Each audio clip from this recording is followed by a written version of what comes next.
சரி. Students books எடுங்க. Excuse me ma'am. வாங்க சார். மேம், நான் தமிழோட அப்பா. தமிழ் சொல்லிருக்கா சார்?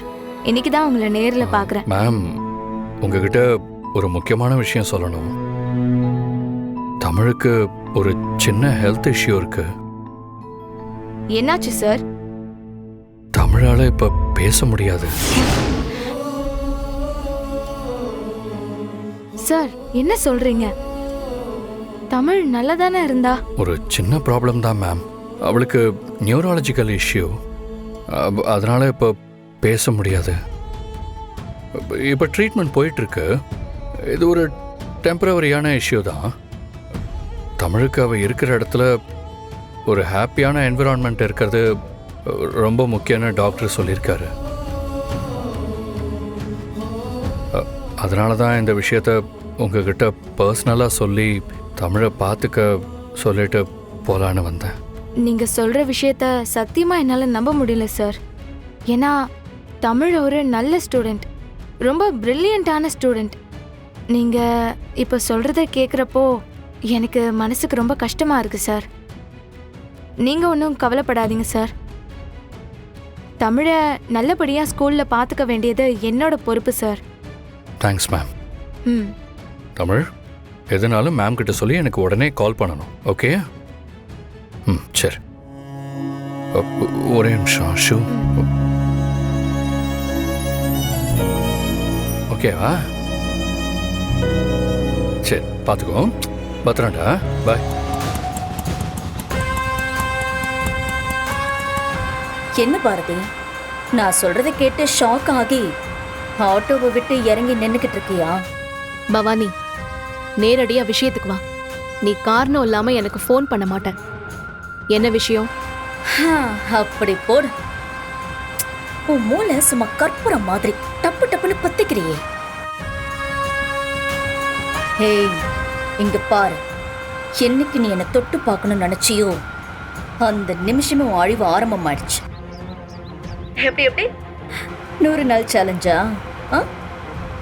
ஆனா நான் உன்னோட அஸ்திவாரத்தை ஆட்டி பார்க்கணும்னு முடிவு பண்ணிட்டேன்டே. உன்னை நிச்சயமா ஜெயிக்க விட மாட்டேன். உன்னை மித்ராவை ஃபாலோ பண்ண வச்சுட்டு உனக்கு நெருக்கமான ஒருத்தவங்களை வேட்டையாடி பந்தாட போறேன். என்ன சொல்ற? உண்மையை சொல்றேன் பாரதி. நடக்க போறத பத்தி தான் பேசிக்கிட்டு இருக்கேன். இன்னும் உன் வாழ்க்கை என்ன ஆக போகுதுன்றத பத்தி சொல்றேன். புரியுதா? இப்ப நீ தனியா இருக்க. ஆனா உன்னோட உயிருக்கு உயிருக்கானவங்க எல்லாரும் இப்போ உன்னை விட்டு தள்ளி இருக்காங்கல்ல. ஆனா அவங்க எல்லாரும் எங்க இருக்காங்கன்னு எனக்கு நல்லா தெரியும். கட்டம் போட்டு வட்டம் போட்டு ஒவ்வொருத்தரையா தூக்கி காட்டுறேன். இந்த பவானி யாருன்னு தெரியாம என்கிட்ட மோதிட்டல்ல, உனக்கு நான் யாருன்னு தெரிய வைக்க வேண்டாம். அதுக்குதாம்மா இந்த plan. Enjoy enjoy Bharathi.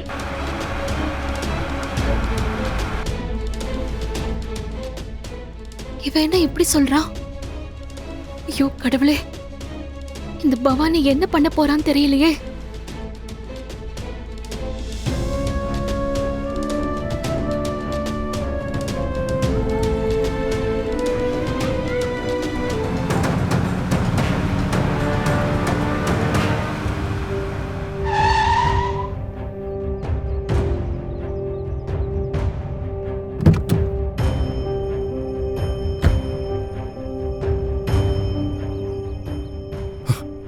Tamil, Tamil, என்னாச்சுமா?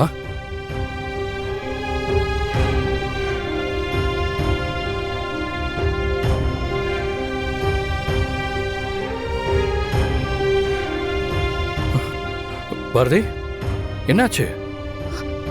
சார், என்னாச்சு சார்? ஏன் போன் அட்டெண்ட் பண்ணியும் இவ்வளவு நேரம் நீங்க பேசாம இருந்தீங்க? நான் ரொம்ப பயந்துட்டேன். ஆதித்யா, தமிழ் 2 பேரும் சேஃபா தானே இருக்காங்க? ஆமாம் பாரதி. ஆக்சுவலாக நான் ஃபோனை மறந்து தமிழோட கிளாஸ் ரூம்லேயே வச்சுட்டு வந்துட்டேன். ஆனால் தமிழ் நீங்கள் கால் பண்ணதை பார்த்துட்டு ஃபோனை என்கிட்ட கொடுக்கறதுக்காக ஃபோனை அட்டன் பண்ணி வச்சுட்டு என் காரை ஃபாலோ பண்ணியே ஓடி வந்திருக்கா. இப்போ தமிழ் என் கூட தான் இருக்கா. அது சரி, நீங்கள் எவ்வளோ பதட்டமாக இருக்கீங்க? அது இல்ல சார், நீங்க ஃபோன் எடுத்துட்டு ரொம்ப நேரம் பேசாம இருக்கவும் நான் என்னமோ ஏதோன்னு பயந்துட்டேன். மத்தபடி ஒன்றும் இல்லை சார். ஓகே பாரதி, வேற ஒன்றும் இல்லைல்ல. சரி, நான் தமிழை கொண்டு போய் கிளாஸில் விட்டுடுறேன். சரி சார், சரி.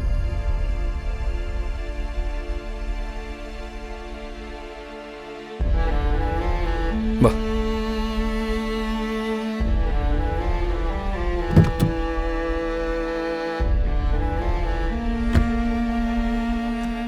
இந்த குடி.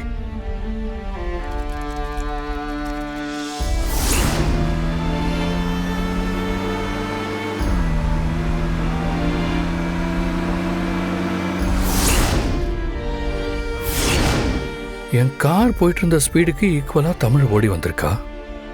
விச் மீன்ஸ் தமிழால் நல்லா ஓட முடியுது. பேஷண்ட்டோட இருக்கிற அந்த ஃபேமிலியோட சப்போர்ட் தான் அந்த குழந்தைய மறுபடியும் பழைய நிலைமைக்கு கூட்டிகிட்டு வரும். பிடிச்ச விஷயங்களை பண்ணுறதுனால மைண்டில் இருக்கிற டிப்ரெஷன் கொஞ்சம் கொஞ்சமாக குறைஞ்சு நார்மல் கண்டிஷனுக்கு வர்றதுக்கு நிறைய வாய்ப்பு இருக்கு.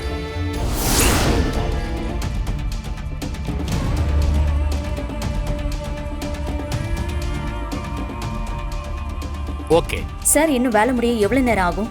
மேடம், டாக்குமெண்ட்ஸ் வெரிஃபை பண்ணிட்டா முக்கால்வாசி வேலை முடிஞ்சு மேடம். அதுக்கப்புறம் ஏலத்துக்கான எல்லா டாக்குமெண்ட்ஸையும் ரெடி பண்ணி நீங்கள் சைன் பண்ணிட்டா வேலை முடிஞ்சு. ஓகே.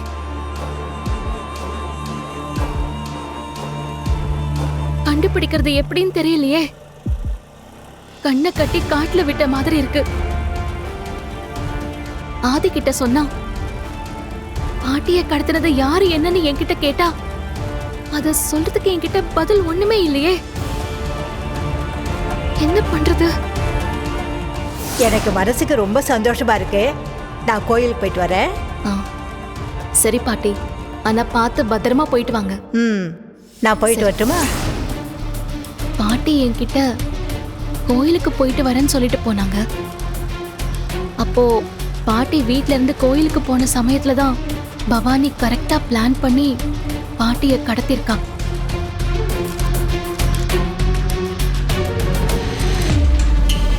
அண்ணா, இங்க பக்கத்துல இருக்கிற ஏதாச்சும் ஒரு கோயிலுக்கு போங்க. சரிம்மா. ரைட்ல போங்க. பவானி, நாம் ரொம்ப ஷார்ட் பீரியடில் தான் ஏலம் வர்றோம். ஏலம் எடுக்கணும்னு நினைக்கிறவங்களுக்கு இந்த இன்ஃபர்மேஷன் எப்படி போய் சேரும்? ஏங்க, நம்ம ஏலம் விட போற டீடைல்ஸ் எல்லாத்தையுமே ரெஜிஸ்டர் ஆஃபீஸ்ல இருந்து ரெகுலரா ஏலம் எடுக்கிற எல்லாருக்குமே இன்ஃபர்மேஷன் கொடுத்துருவாங்க. அதனால நம்ம அதை பத்திலாம் கவலைப்பட வேண்டியதில்லை.